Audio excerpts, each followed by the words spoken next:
Hello dear students, आज हम बात करेंगे एनएमआर के एक बहुत ही इम्पॉर्टेंट टॉपिक जिसका नाम है शील्डिंग एंड डिशील्डिंग ऑफ प्रोटॉन्स। यानी हम देखेंगे एनएमआर में सिग्नल्स आते कैसे हैं, यानी वहाँ पे शील्डिंग कब होती है, डिशील्डिंग कब होती है, ये हम समझेंगे। पहले देखो, ये समझने से पहले मैं आपको ये बताऊँ कि एनएमआर में क्या करते हैं। हम एनएमआर में हम ये जो प्रोटॉन्स रहते हैं एनएमआर की, प्रोटॉन एनएमआर की बात कर रहा हूँ मैं। एनएमआर में प्रोटॉन्स को हम पहले एक्साइट कराते हैं, यानी उनको ग्राउंड स्टेट से एक्साइटेड स्टेट में ले जाते हैं। उसके बाद में उनको ग्राउंड स्टेट में वापस लाते हैं। मैं समझा दूंगा कैसे। मान लीजिए ये प्रोटॉन्स है और इनका स्पिन ऐसे है, सपोज ऐसे स्पिन, ये ध्यान में रखना। ये मान लीजिए इनका ग्राउंड स्टेट है। ग्राउंड स्टेट मीन्स जब ये अपने आप को एक्सटर्नल मैग्नेटिक फील्ड के डायरेक्शन में अलाइन करें, तब बोलेंगे हम इसको, ये है ग्राउंड स्टेट। मान लीजिए यहाँ पे ये 3 प्रोटॉन्स हैं, ये ग्राउंड स्टेट में, ठीक है। अगर आप इनके ऊपर रेडियो फ्रीक्वेंसी डालेंगे, मैं लिखूंगा यहाँ पे RF, तो क्या होगा, ये चले जाएंगे इधर एक्साइट स्टेट में। मैं दिखा दूंगा ये एक्साइट स्टेट यहाँ पे, ठीक है। ये मान लीजिए ग्राउंड स्टेट है, ये इनका एक्साइट स्टेट है। अब ये इधर चले जाएंगे और इनका स्पिन भी उल्टा हो जाएगा। क्लियर? ये है रेडियो फ्रीक्वेंसी का कमाल जो हमने दे दी। इसकी रेडियो फ्रीक्वेंसी मीन्स रेडिएशन दे दी। समझ में आया? अब इससे क्या होता है, एक मिनट रुको, पहले हम इसको ठीक कर देंगे। हाँ, अब देखो, यानी हमने रेडिएशन दे दी और इनको एक्साइट करा दिया। अब ये एक्साइट हो गया। अब इनको हम ग्राउंड स्टेट में वापस लाना चाहते हैं। इस रेडियो फ्रीक्वेंसी ने यानी रेडिएशन ने इनको उकसाया। अब अगर हम वापस लाना चाहेंगे तो हमें क्या करना पड़ेगा, हमें इसके ऊपर मैग्नेटिक फील्ड अप्लाई करना है, एक्सटर्नल मैग्नेटिक फील्ड। समझ में आया? एक्सटर्नल मैग्नेटिक फील्ड हम जब अप्लाई करेंगे ना, सपोज हमने थोड़ा सा मैग्नेटिक फील्ड अप्लाई किया, नहीं आए वापस, थोड़ा सा और किया, नहीं आए वापस, थोड़ा सा और। हम ये मैग्नेटिक फील्ड बढ़ा सकते हैं, कम कर सकते हैं एनएमआर में, क्योंकि इलेक्ट्रोमैग्नेटिक रहता है, इलेक्ट्रोमैग्नेट रहता है। जब हम बढ़ाते जाएंगे बढ़ाते जाएंगे बढ़ाते जाएंगे, एक टाइम ऐसा आएगा कि ये मैग्नेटिक फील्ड इतना स्ट्रांग होगा, ये इनको ज़बरदस्ती वापस नीचे लेके आएगा और ये चले जाएंगे कहाँ, ग्राउंड स्टेट में।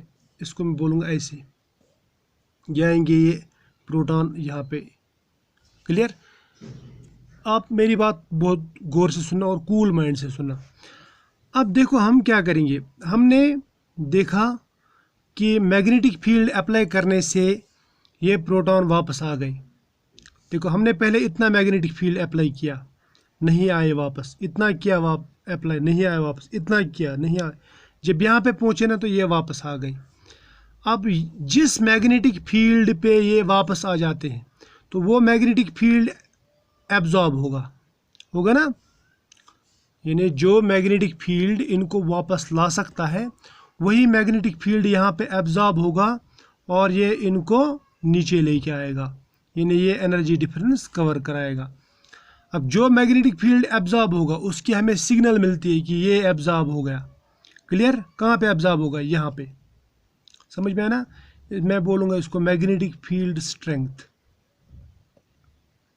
हमने इतना अप्लाई किया था, कम किया था अप्लाई, नहीं आए वापस, थोड़ा सा और किया, नहीं आए, थोड़ा और किया, नहीं आए, थोड़ा और किया तो ये वापस आ गए, तो हमें एक सिग्नल मिल गई। अगर और ज़्यादा करेंगे तो ये सिग्नल नहीं देगा, क्योंकि इन्हें इतने मैग्नेटिक फील्ड की ज़रूरत है जो इनको यहाँ से यहाँ वापस लेके आए। समझ में आया? मिल गई हमको सिग्नल। अब मैग्नेटिक फील्ड को अगर हम देखेंगे इस साइड में, यहाँ पे लो मैग्नेटिक फील्ड है, इसको मैं बोलूँगा ये है डाउन फील्ड। क्या है? डाउन फील्ड, या मैं बोलूँगा लो फील्ड, ये याद रखना, लो मैग्नेटिक फील्ड, इस लेफ्ट साइड वाला रीजन। लेकिन इधर जब हम जाते हैं तो मैग्नेटिक फील्ड की स्ट्रेंथ बढ़ती जाती है ना, इसको बोलूँगा फिर मैं अप फील्ड। क्या बोलूँगा? अप फील्ड, या बोलूँगा मैं हाई फील्ड, हाई फील्ड।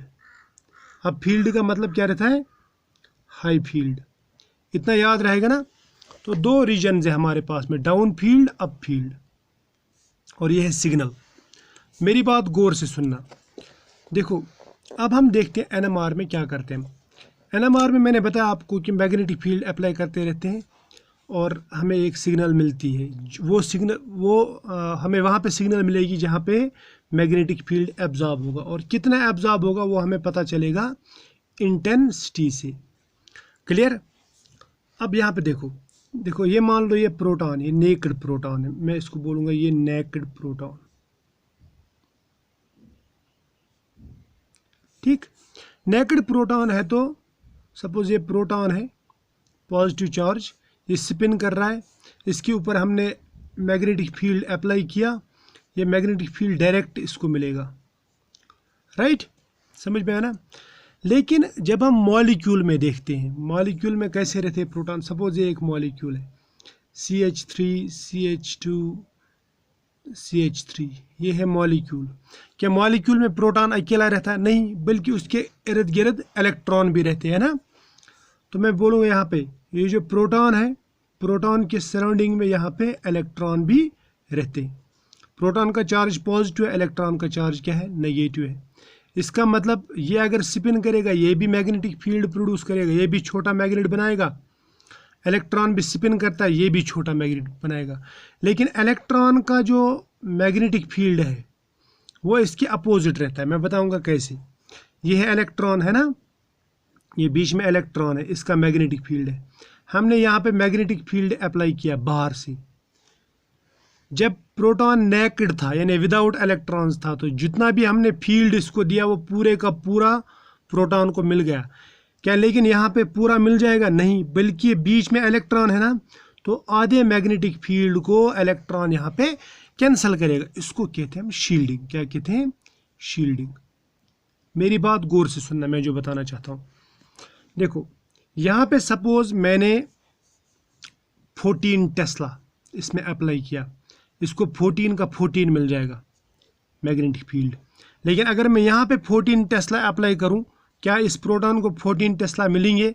नहीं मिलेंगे, बल्कि इसमें से आधा ये खा जाएगा इलेक्ट्रॉन जो बीच में है ना, इलेक्ट्रॉन का मैग्नेटिक फील्ड, जिसको हम बोलते हैं सेकेंडरी मैग्नेटिक फील्ड। मैं बोलूँगा यहाँ पे सेकेंडरी मैग्नेटिक फील्ड, जो इस मैग्नेटिक फील्ड को अपोज करता है, यानी ये इसको रोकता है इस मैग्नेटिक फील्ड को यहाँ जाने से। तो इसको 14 टेस्ला नहीं मिलेंगे, बल्कि कम मिलेंगे। लेकिन हमें यहाँ तक 14 टेस्ला ही पहुँचाना है, तब जाके ये प्रोटॉन एक्साइटेड स्टेट से ग्राउंड स्टेट में आ जाएगा। तो फिर उसके लिए क्या करना पड़ेगा? हमें थोड़ा सा एक्स्ट्रा देना पड़ेगा, ताकि अगर इसमें से आधा ये भी खाए रिश्वत, तो बाकी कम से कम इसको तो मिल जाए। समझ में आया ना। तो क्या करना पड़ेगा? हमें मान लीजिए 14.01 टेस्ला देना पड़े। तो 0.1 टेस्ला कहाँ गया? 0.1 टेस्ला ये इलेक्ट्रॉन एब्जॉर्ब करेगा। हमें आशंका थी, हमें अभी उम्मीद थी कि पीक यहाँ पे मिलेगा 14 टेस्ला पे, लेकिन इस इलेक्ट्रॉन की वजह से हमें पीक यहाँ नहीं मिलेगी, बल्कि थोड़ा सा राइट की तरफ मिलेगी, 14.01 पे मिलेगी पीक। क्यों? क्योंकि बीच में इलेक्ट्रॉन ने आधा मैग्नेटिक फील्ड कैंसिल किया। क्लियर। तो हमें जो सिग्नल मिलेगी वो मिलेगी अप फील्ड, इसको बोलते हैं अप फील्ड, इधर मिलेगी सिग्नल। क्लियर। तो शील्डिंग जहाँ पे होती है, जहाँ पे बीच में इलेक्ट्रॉन आते हैं, वहाँ पे हमें अप फील्ड सिग्नल मिलता है। क्लियर, इतना तो ठीक है। अब चलो मैं आपको एक एग्जांपल बताता हूँ। ये मान लीजिए प्रोटॉन है, नेकेड प्रोटॉन है, इसका हमको मिलेगा सिग्नल अप फील्ड, है ना, अप फील्ड, सॉरी, इसका सिग्नल मिल जाएगा हमें एक पॉइंट पे। लेकिन अगर हमें प्रोटॉन जो है उसके सराउंडिंग में इलेक्ट्रॉन है, तो हमें फील्ड थोड़ा ज़्यादा देना पड़ेगा। क्लियर। यानी अगर इलेक्ट्रॉन आ गए बीच में, तो हमें फील्ड ज़्यादा देना पड़ेगा, अप फील्ड ले जाना पड़ेगा। ठीक। चलो अब मैं आपको एक एग्जांपल देता हूँ और। सपोज हमारे पास में ये है एक मॉलिक्यूल CH3 CH2, ये है Cl। मेरी बात गौर से सुनना, मैं क्या बताना चाहता हूँ। हमारे पास में ये जो मॉलिक्यूल है ना, इसमें हमारे पास में दो सेट ऑफ प्रोटॉन से, एक सेट है ये, दूसरा सेट है ये। मैं समझाऊंगा कैसे। देखो इसके साथ में क्लोरीन है। Chlorine is electron withdrawing group. समझ में आया। ये इलेक्ट्रॉन्स को अपनी तरफ खींचेगा, इलेक्ट्रॉन क्लाउड को। इसका मतलब ये जो प्रोटॉन है ना, इनके ऊपर इलेक्ट्रॉन क्लाउड कम होगा। क्यों कम होगा? क्योंकि क्लोरीन ने आधा खींच लिया, जबकि ये जो CH3 है, ये वाला, ये जो प्रोटॉन्स है, इनके ऊपर इलेक्ट्रॉन क्लाउड थोड़ा ज़्यादा होगा, क्योंकि इनके साथ डायरेक्ट क्लोरीन अटैच नहीं है। जितना भी हम क्लोरीन से दूर जाएंगे उतना इसका इलेक्ट्रॉन विड्राइंग इफेक्ट कम हो जाएगा। इसको बोलते हैं हम इंडक्टिव इफेक्ट। क्या बोलते हैं? Inductive effect. क्लियर? तो क्लोरीन प्लस इंडक्टिव इफेक्ट दिखाता है, इलेक्ट्रॉन विड्राइंग इफेक्ट दिखाता है। उससे क्या होगा?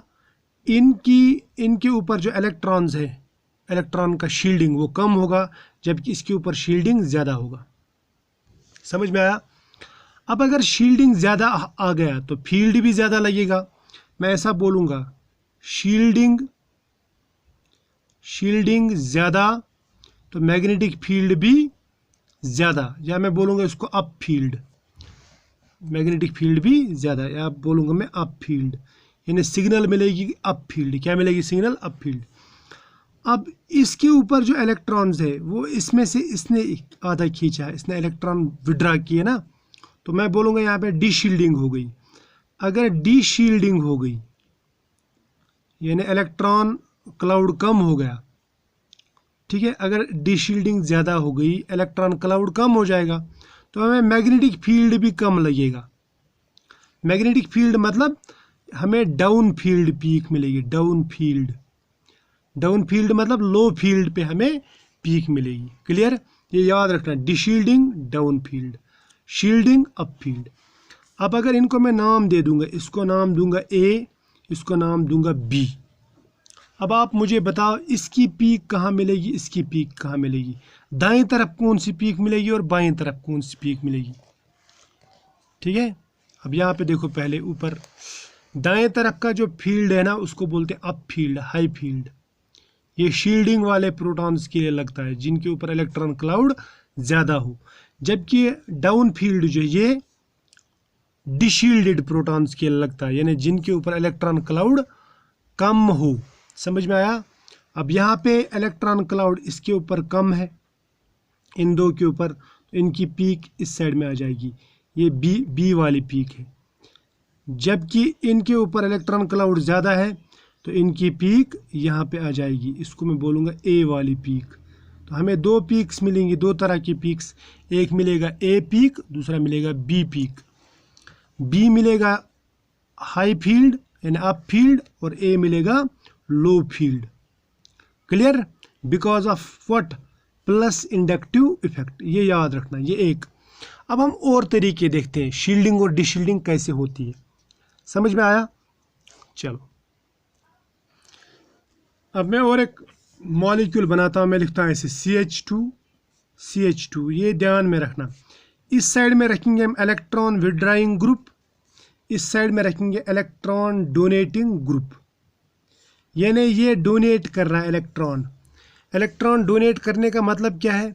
ये इसके ऊपर इलेक्ट्रॉन ज़्यादा से ज़्यादा दे रहा है, ये CH2 के ऊपर। ठीक, अगर इसके ऊपर इलेक्ट्रॉन ज़्यादा आ गए तो इसके ऊपर शील्डिंग ज़्यादा होगी, है ना। जबकि इस साइड में ये इलेक्ट्रॉन विड्रा कर रहा है, ये इलेक्ट्रॉन विड्रा कर रहा है, मतलब इलेक्ट्रॉन विड्रा करने से क्या होगा? इसके ऊपर जो इलेक्ट्रॉन क्लाउड है वो कम हो जाएगा, यानी इलेक्ट्रॉन की डेंसिटी कम हो जाएगी। तो इसका मतलब इसमें डिशील्डिंग होगी। क्लियर? इसमें होगी शील्डिंग। इसको अगर नाम रखेंगे हम ए, इसको नाम रखेंगे बी, तो इनका पीक कैसे मिलेगा, NMR कैसे मिलेगा? शाबाश, बोलो। इनमें हमें दो पीक्स मिलेंगी, एक मिलेगा इधर अप फील्ड, दूसरा मिलेगा डाउन फील्ड। क्लियर? अब अप फील्ड किसका मिलेगा? अप फील्ड उसका मिलेगा जिसके ऊपर इलेक्ट्रॉन क्लाउड ज़्यादा है, यानी ये, यानी ए वाला पीक हमें इस साइड में मिलेगा, बी प्रोटॉन्स का पीक हमें इस साइड में मिलेगा। इतना तो क्लियर है। ये हो गया इलेक्ट्रॉन विड्राइंग और इलेक्ट्रॉन डोनेटिंग ग्रुप्स की वजह से क्या होता है, या मैं बोलूँगा सिंपली इंडक्टिव इफेक्ट से क्या होता है। दूसरा जो इफेक्ट है ना, उसको हम कहते हैं एनआइसोट्रॉपिक इफेक्ट। इससे भी शील्डिंग और डिशील्डिंग होती है। एनआइसोट्रॉपिक इफेक्ट में बताता हूँ क्या होता है। मान लीजिए मेरे पास में ये है एक मॉलिक्यूल है, ठीक, इसके बहुत सारे रीजन्स में बनाता हूँ, इसके ऊपर मैग्नेटिक फील्ड अप्लाई करता हूँ। यहाँ पे 0.5 tesla, 0.5 tesla, 0.5 tesla, 0.5 tesla, 0.5 tesla, 0.5 tesla, हर जगह सेम मैग्नेटिक फील्ड मिल रहा है इसको। तो मैं बोलूँगा ये आइसोट्रॉपिक है। क्या ये iso means same, tropic, right. दूसरा मॉलिक्यूल मैंने बनाया, उसमें भी मैंने मैग्नेटिक फील्ड अप्लाई किया, लेकिन यहाँ पे 0.5, दूसरी जगह 0.5, तीसरी जगह 0.7, 0.6, 0.8, 0.7 ऐसे मिल रहा। क्या इनमें हर जगह पे मैग्नेटिक फील्ड सेम मिल रहा? नहीं। इसको बोलूँगा मैं एनआइसोट्रॉपिक,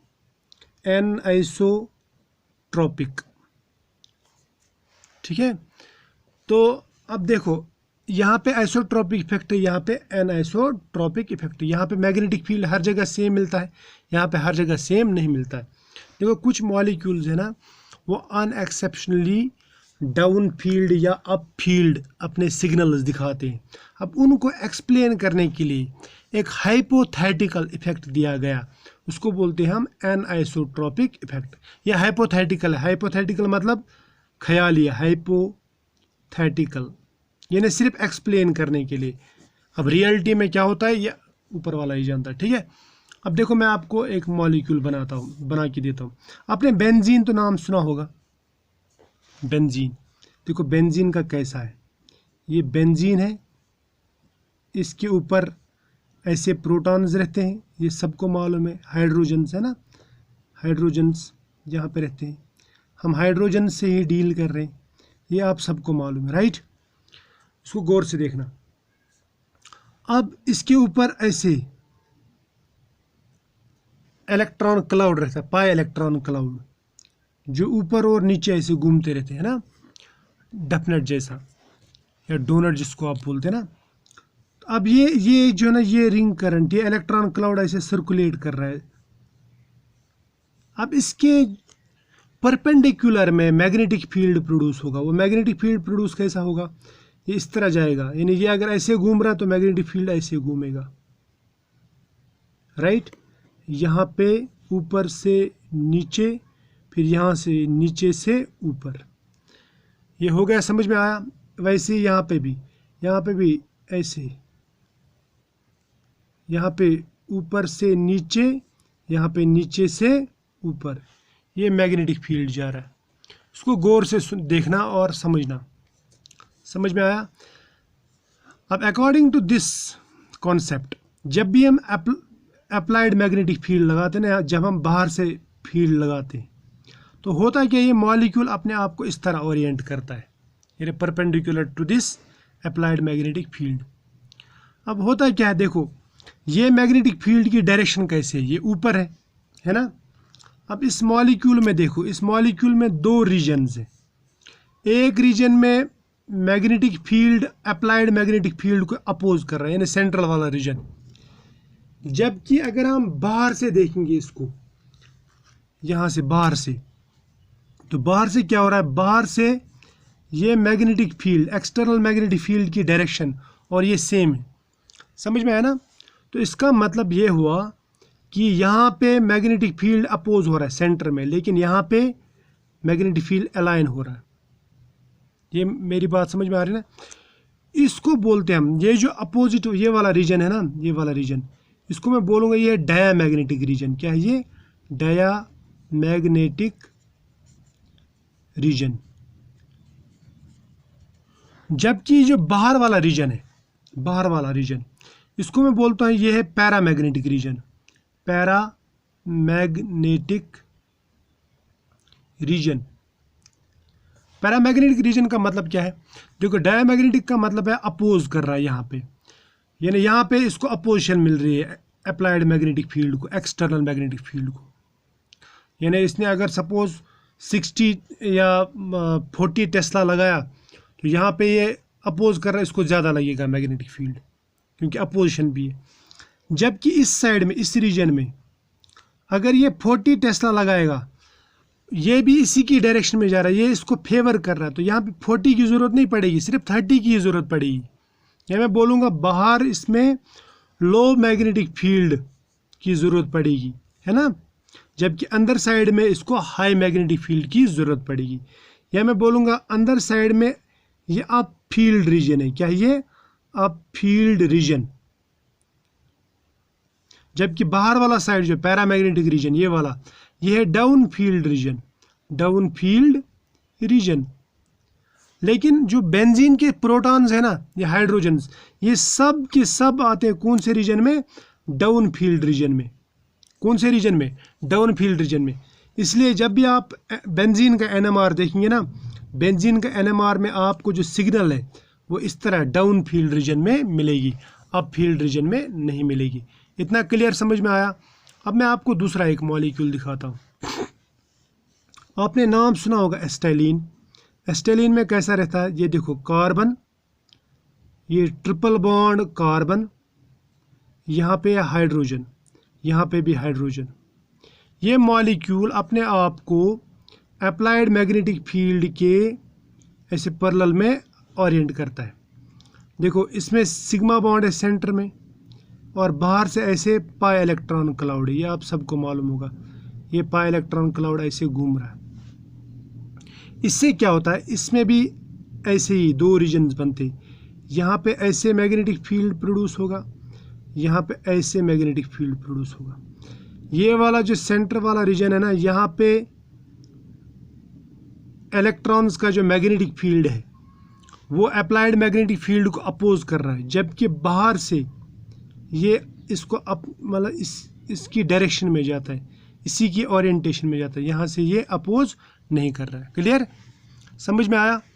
अब इसके जो प्रोटॉन्स हैं यानी हाइड्रोजन्स हैं वो कौन से रीजन में आते हैं, वो डायमैग्नेटिक रीजन में आते हैं कि पैरामैग्नेटिक, वो आते हैं डायमैग्नेटिक रीजन में, यानी अपोज वाले रीजन में।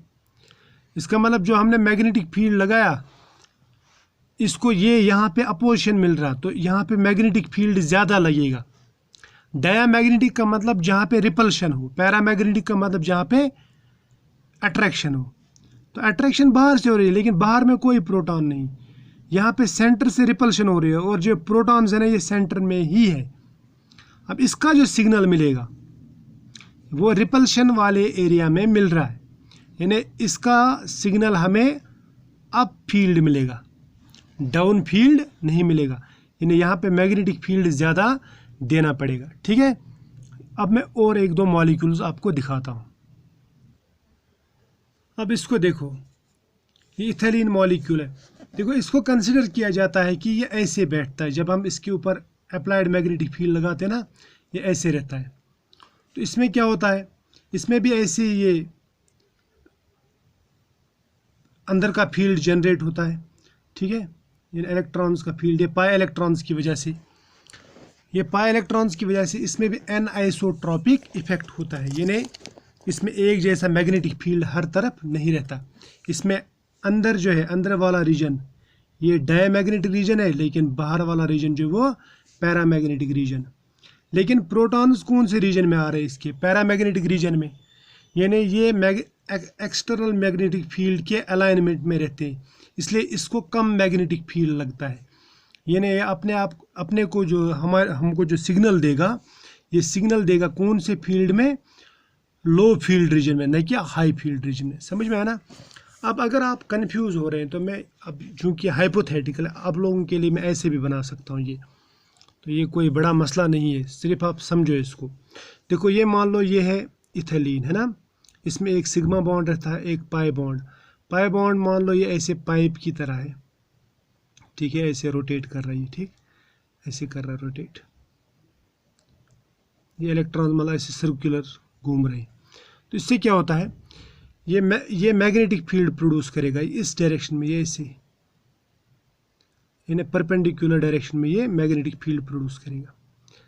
अब अंदर वाले साइड में ये मैग्नेटिक फील्ड अपोज कर रहा है एक्सटर्नल मैग्नेटिक फील्ड को, लेकिन बाहर वाले साइड में ये इसकी ओरिएंटेशन में ही जा रहा है, यानी इसको ये फेवर कर रहा है।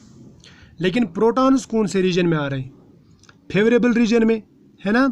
तो इससे अपोज नहीं कर रहे, इसका मतलब यहाँ पे जो एक्सटर्नल मैग्नेटिक फील्ड है वो ज़्यादा नहीं लगेगा, कम लगेगा, क्योंकि ये खुद चाहते हैं इसकी डायरेक्शन में रहना, यानी इसको ज़्यादा ताकत की ज़रूरत नहीं पड़ेगी, क्योंकि ये भी फेवर कर रहे हैं इसको। अब हम देखते हैं यहाँ पे एल्डिहाइड्स में क्या होता है। एल्डिहाइड्स में भी हम इसी तरह लेते हैं, हम सोचते हैं कि एक्सटर्नल मैग्नेटिक फील्ड जो है ये जब अप्लाई हम करते हैं तो ये मॉलिक्यूल अपने आप को इस तरह ओरिएंट करता है, परपेंडिकुलर, राइट, समझ में आया। ये है पाई इलेक्ट्रॉन क्लाउड, ठीक।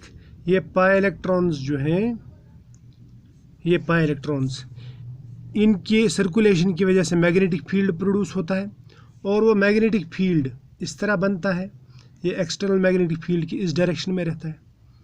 अब होता क्या है, सेंटर में ये magnetic field applied magnetic field को अपोज कर रहा है, लेकिन बाहर से ये फेवर कर रहा है। हमारे जो प्रोटॉन्स हैं वो बाहर से आ रहे हैं, यानी फेवरेबल रीजन में आ रहे हैं। यही वजह है कि एल्डिहाइड का जो पीक है वो हमें मिलता है डाउन फील्ड, न कि अप फील्ड। क्लियर। वैसे यहाँ पे या आप ऐसे भी ले सकते हैं इसको, इस तरह समझने के लिए, ये फेवरेबल रीजन पैरामैग्नेटिक रीजन, ये है डायमैग्नेटिक रीजन। अब मैं आपको और एक मॉलिक्यूल दिखाता हूँ, ये वाला मॉलिक्यूल, ये बेंजीन है। अब बेंजीन के ऊपर हमने ऐसे एक रिंग बना दी, इससे क्या आता है, ये जो CH2 है ना, ये बिल्कुल रिंग के अपोज ऊपर आता है। अब रिंग में पाई इलेक्ट्रॉन है, ये घूम रहे हैं, ये प्रोड्यूस करेंगे मैग्नेटिक फील्ड इनकी सर्कुलेशन की वजह से। जब भी हम एक्सटर्नल मैग्नेटिक फील्ड अप्लाई करते हैं तो एक्सटर्नल मैग्नेटिक फील्ड को सेंटर से यहाँ अपोजिशन मिलती है, डायमैग्नेटिक रीजन, जबकि बाहर से पैरामैग्नेटिक रीजन, यानी इसकी फेवरेबल रीजन है। अब मैं यहाँ पे जो भी प्रोटॉन आएंगे बाहर से प्रोटॉन्स, वो हमें सिग्नल दिखाएंगे लो फील्ड, लेकिन ये वाले जो दो प्रोटॉन्स, ये वाले दो प्रोटॉन्स, ये हमें सिग्नल दिखाएंगे अप फील्ड। इनको नाम रखूँगा मैं ए। ये ए के प्रोटॉन्स जो है ना, ये हमें इधर सिग्नल दिखाएंगे। क्यों? क्योंकि इस रीजन में इन पाई इलेक्ट्रॉन्स का जो मैग्नेटिक फील्ड है वो इसको अपोज कर रहा है, समझ में आया ना, इसीलिए यहाँ पे ये ज़्यादा मैग्नेटिक फील्ड लगेगा। क्लियर। अब जो ये हो गए दो इफेक्ट, मतलब एक होता है इंडक्टिव इफेक्ट, दूसरा होता है एनआइसोट्रॉपिक इफेक्ट। अब हम और एक इफेक्ट लेते हैं, उसको बोलते हैं हम hydrogen bonding. Hydrogen bonding, right. अब हाइड्रोजन बॉन्डिंग को समझने के लिए सबसे पहले आपको पता होना चाहिए कि हाइड्रोजन बॉन्ड बनता है जब हाइड्रोजन ऑक्सीजन नाइट्रोजन या फ्लोरीन के साथ में अटैच होता है, और अगर वो अटैचमेंट के बाद इन तीनों के बीच में कहीं पे आ जाए तो हाइड्रोजन बॉन्ड बनता है। चलो ये आपको मालूम होगा। देखो मैं आपको एक सिंपल से एग्जांपल देता हूँ, मैं लेता हूँ अल्कोहल ROH। मेरी बात समझ लेना, ये हाइड्रोजन है, इसका हमें NMR देखना है। देखो इसको ऑक्सीजन है, ऑक्सीजन इज इलेक्ट्रोनेगेटिव, ये इलेक्ट्रॉन क्लाउड को अपनी तरफ खींचेगा, यानी इस पे जो इलेक्ट्रॉन क्लाउड है वो कम रह जाएगी। ये मान लो ये फ्री अल्कोहल है, फ्री अल्कोहल, यानी इसके इर्द गिर्द कुछ भी नहीं है, लेकिन हमने यहाँ पे दूसरा अल्कोहल लिया ROH, ठीक, और इसके साथ में और एक अल्कोहल है। मेरी बात सुनना, जब दो ऑक्सीजन्स के बीच में ये हाइड्रोजन आ जाएगा तो यहाँ पे हाइड्रोजन बॉन्ड बनेगा, इसको बोलते हैं H बॉन्ड, यानी हाइड्रोजन बॉन्ड। हाइड्रोजन बॉन्ड क्या करता है, देखो ये इलेक्ट्रोनेगेटिव है ना, ये भी इलेक्ट्रोनेगेटिव, ये भी इलेक्ट्रॉन्स को खींचेगा, इस हाइड्रोजन के इलेक्ट्रॉन्स, हाइड्रोजन बेचारा कमज़ोर है, ये भी इलेक्ट्रॉन्स को खींचेगा। तो यहाँ पे इलेक्ट्रॉन क्लाउड और कम हो जाएगा, यहाँ पे थोड़ी सी इलेक्ट्रॉन क्लाउड थी, यहाँ पे इलेक्ट्रॉन क्लाउड और कम हो जाएगा। तो अगर मैं इन दोनों के पीक्स की बात करूं, ये वाला थोड़ा शील्डेड है, ये डिशील्डेड है। याद है ना आपको, शील्डेड जो रहता है, शील्डेड वो हाई फील्ड में आता है, यानी अप फील्ड, और जो डिशील्डेड है, डिशील्डेड प्रोटॉन, वो होता है डाउन फील्ड। ये याद रहेगा ना, down field deshield, DD, down field deshielded, ये याद रह जाएगा। अब मुझे बताओ, ये शील्डेड है तो इसका सिग्नल कहाँ आएगा, इसका सिग्नल आएगा इधर। जबकि अगर यहाँ पे हाइड्रोजन बॉन्डिंग हो गई तो ये जो सिग्नल है ये थोड़ा इधर शिफ्ट हो जाएगा, यानी ये डिशील्डेड रीजन में चला जाएगा। क्लियर। तो हाइड्रोजन बॉन्डिंग से भी डिशील्डिंग होती है और हमें पीक लो फील्ड में दिखाई देती है। आई होप इतना आपको समझ में आया होगा। तो ये भी बेसिक्स था। इसके बाद में हम देखेंगे कि सिग्नल में केमिकल शिफ्ट वगैरह क्या होता है, ये मैं आगे समझा दूंगा आपको।